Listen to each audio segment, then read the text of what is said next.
ఇంట్లో bread egg ఉంటే చాలండి, పిల్లల కోసం అప్పటికప్పుడే స్నాక్స్ని ప్రిపేర్ చేసేయచ్చు. ఈరోజు మన ఛానల్లో టిఫిన్కి స్నాక్స్కి ఉపయోగపడేలాగా 10 నిమిషాల్లో అయిపోయే రెసిపీని రెడీ చేసుకుందామండి.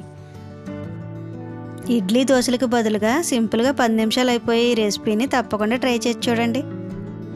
మా ఛానల్ ఫస్ట్ టైం చూస్తున్నట్లయితే సబ్స్క్రైబ్ చేసుకోండి. ఈ రెసిపీ కోసం నేను బ్రెడ్ స్లైసెస్ని, ఎగ్స్ని తీసుకున్నానండి. ఒక ఆనియన్ని సన్నగా తరిగి తీసుకోండి.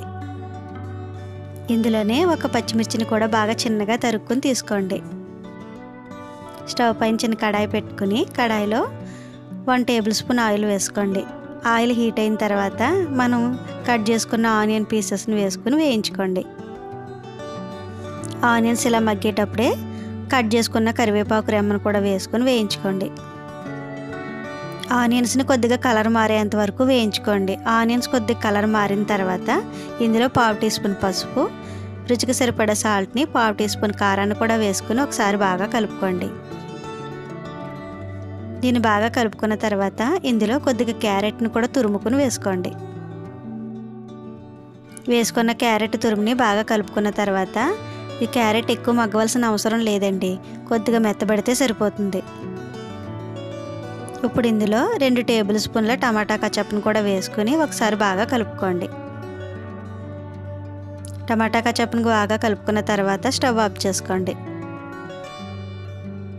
మనకు బ్రెడ్లో పెట్టుకోవడానికి స్టఫింగ్ రెడీ అయిపోయిందండి.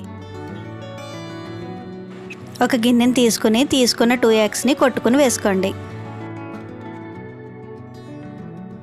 ఇప్పుడు ఈ మిశ్రమంలో 1/2 టీ స్పూన్ చిల్లీ ఫ్లేక్స్ని, చిటికెడు మిరియాల పొడిని, 1/2 టీ స్పూన్ పసుపును కూడా వేసుకోండి. ఇందులో రుచికి సరిపడే సాల్ట్ని, కొద్దిగా కొత్తిమీరని కూడా సన్నగా తరిగి వేసుకుని బాగా బీట్ చేసుకోండి. ఎగ్ మిశ్రాన్ని బాగా బీట్ చేసుకున్న తర్వాత పక్కన పెట్టుకోండి.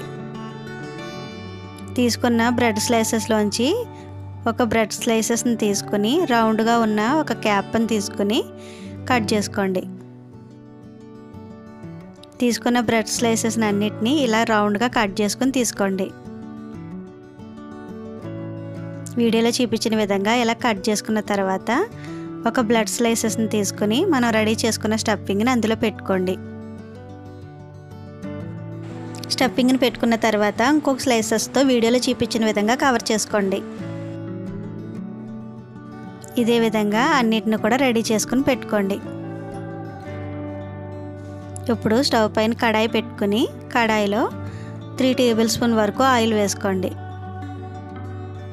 ఆయిల్ హీట్ అయిన తర్వాత మనం రెడీ చేసుకున్న ఎగ్ మిశ్రమంలోని బ్రెడ్ స్లైసెస్ని ముంచుకుని వెంటనే ఆయిల్లో వేసుకోండి. ఎగ్ మిశ్రమంలో ముంచేటప్పుడు మనకి బ్రెడ్ మెత్తబడుతుందండి, ముంచిన వెంటనే వేసుకోవాలి.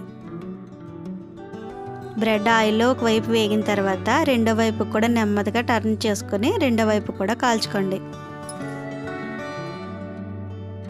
వీడియోలో చూపించిన విధంగా ఇలా గోల్డెన్ కలర్ వచ్చిన తర్వాత దీన్ని ప్లేట్లోకి తీసుకోండి. అంతేనండి, 10 నిమిషాల్లో పూర్తయిపోయి ఎంతో రుచిగా ఉండే ఈ ఎగ్ బ్రెడ్ శాండ్విచ్ని మీరు తప్పకుండా ట్రై చేసి చూడండి. పిల్లలు దీన్ని చాలా ఇష్టంగా తింటారండి. మా వీడియో నచ్చితే లైక్ చేయండి, షేర్ చేయండి, సబ్స్క్రైబ్ చేసుకోండి.